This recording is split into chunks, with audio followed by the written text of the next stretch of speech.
Lost you there. Shawn Markham. Yeah. Happy Festivus, Andy. Thank you very much, Shawn. We're going to go with a little bit of a Festivus theme here, but it's basically a Festivus miracle that we won that second night of a back-to-back. Usually those are the toughest ones, almost. Yeah, it looked in the third period of this game tonight like they were playing the second half of a back-to-back. Yeah, and I guess we'll go with the airing of grievances, we'll call it. Those Islanders jerseys, my goodness. They are awful to look at. That's all I can say about those jerseys. And on the subject of what a disaster, I mean, Reimer's glove hand, is that laced with olive oil or butter? I mean, like, he can't catch a puck. I don't know what's going on. Well, he's right. Something he's got to work on, and I don't think it's olive oil or butter.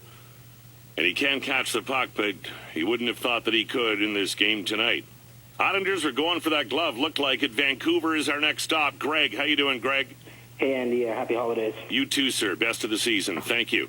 I just want to make a couple main points here. I know Nazem Kadri has been talked about for a large portion of the show, but just a quick point. Do you remember that caller a couple years ago after Kadri's first game who called Kadri's performance despicable? Oh, I totally remember that. It was a game against San Jose, I think. Yeah, that's the game. He called it despicable, I think. That was exactly the word he used, and I recall it vividly. And I think the guy called back a couple of weeks later to apologize. I know. I wonder what he's thinking right now, because it's looking like we got ourselves a nice future top six forward, maybe at the next Mike Ribeiro, a 60 to 70 point guy, 20 goals, 50 assists, something like that, because him and Connolly, I think Connolly doesn't get the credit he deserves, actually.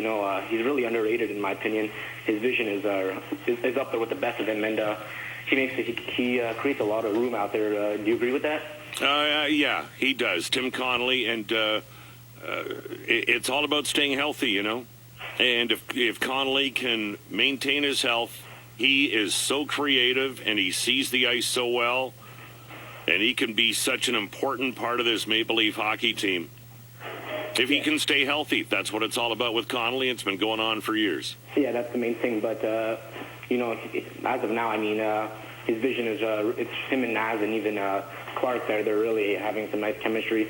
And even Matt Frampton, he's not producing on the scoreboard as much as we'd like, but he's a force out there every shift.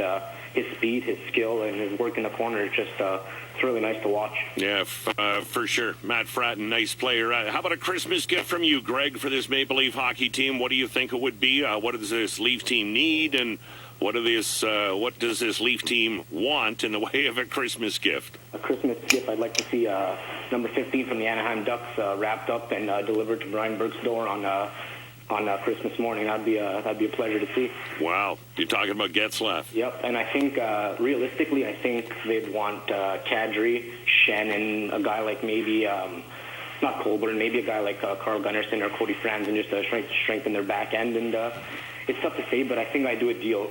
Let's say I do Kadri, Shen, and who do we put? I do Kadri, Shen, and maybe Grabowski, if we could do that because I remember Anaheim had interest in Grabowski a couple of years ago.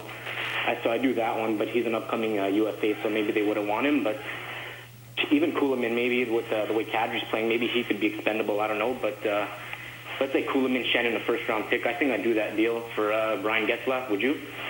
Kuhlman, Shen, and a first-round pick. Kuhlman, Shen, and a first-round pick. Have to give that some thought. I'd like to see the Maple Leafs hang on to a first-round pick. I don't know. That would require some further thinking. But, hey, you got a chance to bring in a guy like Getzlaf, whatever the price may be, as long as it's not too outrageous. But as I said to a previous caller, and I really believe this, Greg, I think that Anaheim would have cold feet getting involved in any kind of transaction with Brian Burke and the Maple Leafs, whether it involved Getzlaf or Bobby Ryan or another player. But that's not going to stop Brian Burke from trying. Greg in Vancouver, have yourself a great holiday.